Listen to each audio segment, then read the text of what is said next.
Welcome to Learn Bible Languages, where we explore God's Word in multiple languages. We do this to help you grow in faith and, of course, deepen your language skills. Exactly. And this week we're doing something a bit special. That's right. We're embarking on a week-long journey, a deep dive, really, into select Bible verses picked out for your morning watch.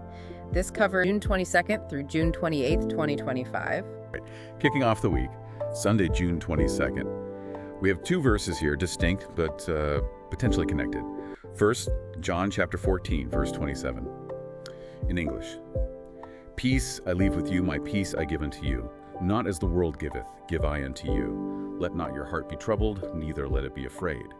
And in Spanish, "La paz os dejo, mi paz os doy. Yo nos la doy como el mundo la da. No se turbe vuestro corazón ni tenga miedo." Okay, so that's the first one, and then boom, we're taking somewhere totally different. Jonah chapter 2, verse 1. English, "Then Jonah prayed unto the Lord his God out of the fish's belly." Español, "Entonces oró Jonás a Jehová su Dios desde el vientre del pez." Okay, let's unpack this. We start with this really profound declaration of peace, a divine peace, and then we're immediately thrown into this scene of extreme distress, urgent prayer from inside a fish. What jumps out at you in this pairing? Well, what's fascinating, isn't it, is the sheer juxtaposition. One speaks of this internal divine peace, the kind that guards your heart against being troubled or afraid. And the other shows this moment of utter desperation, leading to this urgent plea from, well, rock bottom, basically. Literally. Literally. It really raises an important question, I think.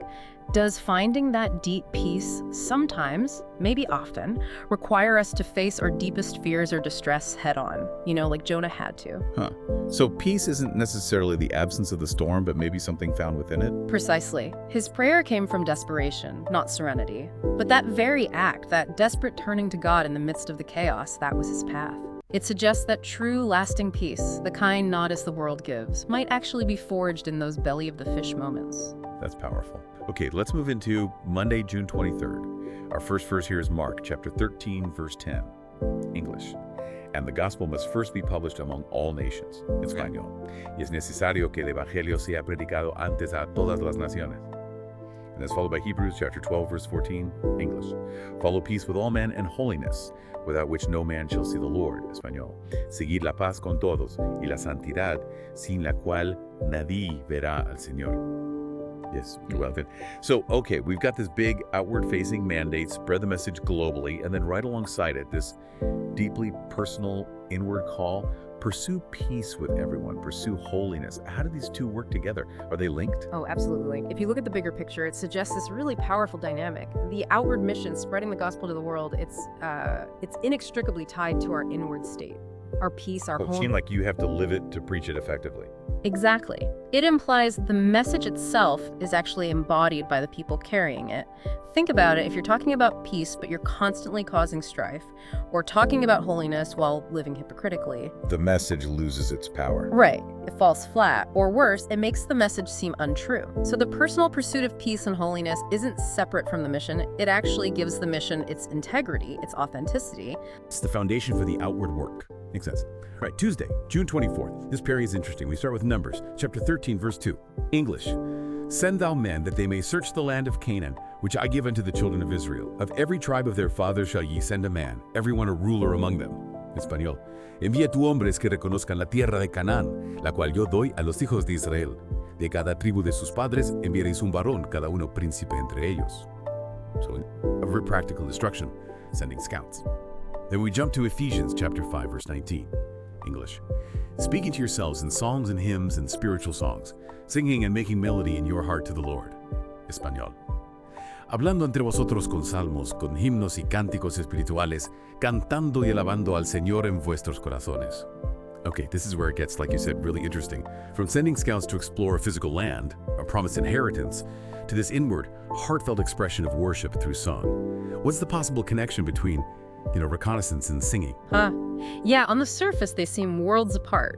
But what's fascinating here is this interplay between, let's say, action and adoration. Action and adoration. One is about actively investigating, preparing for a future inheritance, the land of Canaan. It's about understanding what's been promised. The other is about the present expression of faith, joy bubbling up from the heart. So maybe it suggests that when we really recognize and start preparing for what God has given us or promised us, that process naturally leads to expressions of joy and worship. So seeing the promise even before you fully have it sparks the song. Like the anticipation itself is cause for praise. Exactly. It's not just passive waiting. It's actively engaging with the promise, exploring its potential like those scouts. And that discovery, that searching the land, can fill your heart with a melody, with gratitude, even before you fully possessed it. It links the journey of faith with the joy of worship. I like that. Okay, Wednesday, midweek, June 25th. We start with John chapter 13, verse 35. English. By this shall all men know that ye are my disciples, if ye have love one to another. En esto conocerán todos que sois mis discípulos, si tuviereis amor los unos con los otros. Really defining statement there. And then we get this stark reminder from James chapter 4, verse 14. English. Whereas ye know not what shall be on the morrow, for what is your life? It is even a vapor that appeareth for a little time and then vanisheth away. Cuando no sabéis lo que será mañana, porque ¿qué es vuestra vida? Ciertamente es neblina que se aparece por un poco de tiempo y luego se desvanece. Wow. So love is the ultimate identifier, the mark of discipleship. And right after that, life is a mist, a vapor, here today, gone tomorrow. What does putting these two together tell us? What's the takeaway for us? Well, it certainly raises a crucial question about priorities, doesn't it? If life is so fleeting, so temporary, like a vapor. Yeah, blink and you miss it. Right. Then what truly matters? What should we pour our energy into during that short time? And John's verse gives the answer. Love for one another.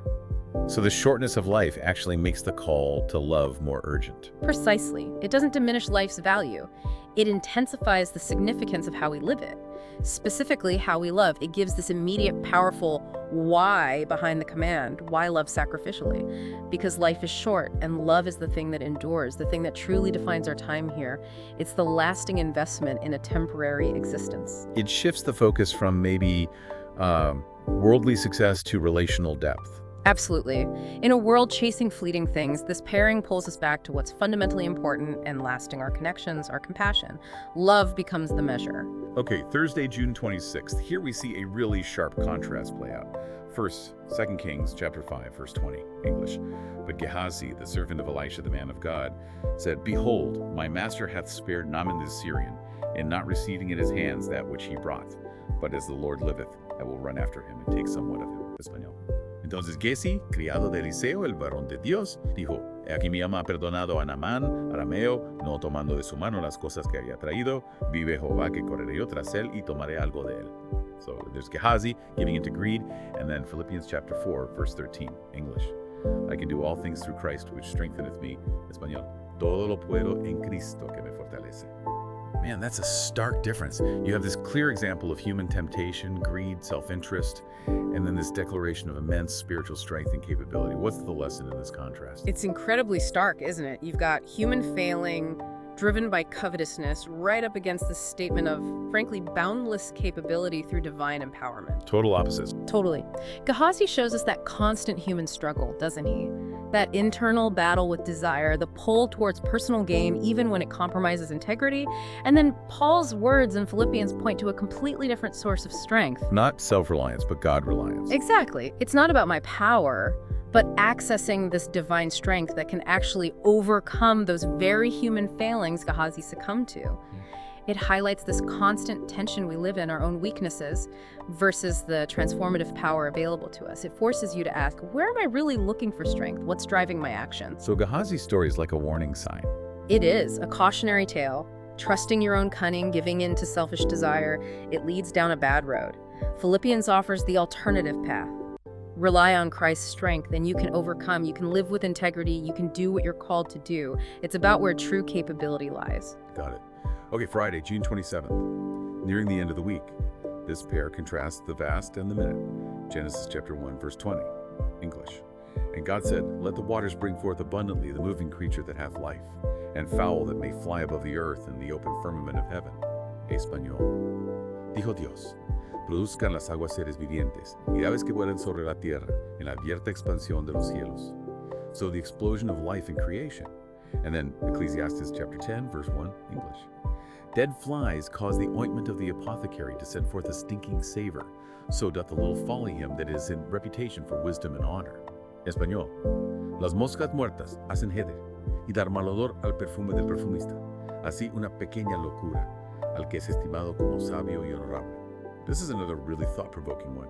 Grand-scale creation, life bursting forth. Then this tiny detail, dead flies ruining expensive perfume, representing how small foolishness spoils a good reputation. What can we possibly glean from putting these two side by side? It's a brilliant juxtaposition, actually. You have the magnificent order, the abundance, the perfection almost of God's creation. Yeah, the sheer scale of it. Exactly. And then Ecclesiastes brings it right down to the human level, showing how incredibly delicate things like reputation and wisdom are.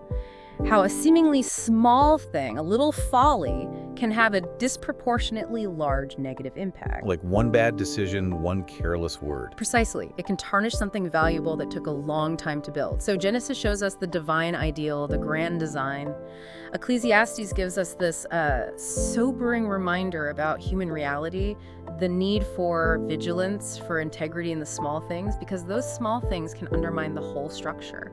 So even though the universe is vast, our tiny actions, our small choices, they really matter. They have weight. Immense weight, according to this. It's a lesson in consistency. Just like you'd protect precious perfume from flies, you need to guard your character, your wisdom, from those little follies that can spoil everything. Attention to detail in our conduct is crucial. Okay, that brings us to our final day, Saturday, June 28th. We end the week with two really powerful images. First, Job chapter 1, verse 1. English. There was a man in the land of Uz whose name was Job, and that man was perfect and upright, and one that feared God and eschewed evil. Español. Hubo un hombre en tierra de Uz, llamado Job, y era este hombre perfecto y recto, temeroso de Dios y apartado del mal. The introduction of Job, known for his incredible integrity. And then Psalm 84, verse 6, English. Who passing through the valley of Baca make it a well, the rain also filleth the pools. Español. El que pasa por el valle de la sequedad lo hace fuente, cuando la lluvia llena los estanques. So Job's a renowned character, paired with this image of transforming a dry, difficult place, the valley of weeping or dryness, into a source of life, a wellspring. What's the final message here for us as we wrap up this week's dive? How does character relate to transforming hardship? It's a beautiful way to conclude, isn't it? It poses this vital question. How does that deep, unwavering character, the kind Job possessed upright, fearing God, turning from evil, how does that relate to the ability not just to endure hardship, like passing through a dry valley, but to actually transform it? To make it a well. To make it a well, exactly. Job's integrity wasn't just for show in good times. It was the bedrock that allowed him to face unimaginable loss without losing his core faith. And the psalm gives us this picture of resilience, people whose journey through difficulty actually creates resources, finds refreshment, turns barrenness into blessing. So character is the key to not just surviving, but maybe even finding meaning or creating good out of the hard times. I think that's a great way to put it. It suggests that integrity, steadfastness, that deep reverence for God, these are the internal resources that allow us to navigate the valleys of Baca in our lives. And more than that, to potentially draw out hope, sustenance, even blessings from those experiences, turning our valley of weeping into a place of springs. It's about resilience anchored in character. Wow. So reflecting back on the whole week, what does this all mean for you, the listener? We've journeyed through some incredible pairings, themes of peace emerging in turmoil. Yeah, and that global purpose being rooted in personal holiness. Right, and the value of exploring what's promised, leading to genuine worship. The urgency of love because life is so brief. That stark contrast between human weakness and divine strength. And how small actions have big consequences, for good or bad. And finally, this idea of profound resilience, how integrity helps us transform hardship. These juxtapositions, whether they were originally put together this way or just revealed by looking at the specific collection, they really do offer some powerful food for thought. Definitely. They show how relevant these ancient texts still are, speaking directly to our own human experiences, our struggles, our hopes. We really hope this deep dive has given you a kind of shortcut to some new perspectives, maybe sparked some unexpected connections for you. As you go about your week, maybe think about how these words, in both English and Spanish, continue to resonate. Yeah, what other surprising links or maybe aha moments might surface as you revisit these passages and reflect on how they speak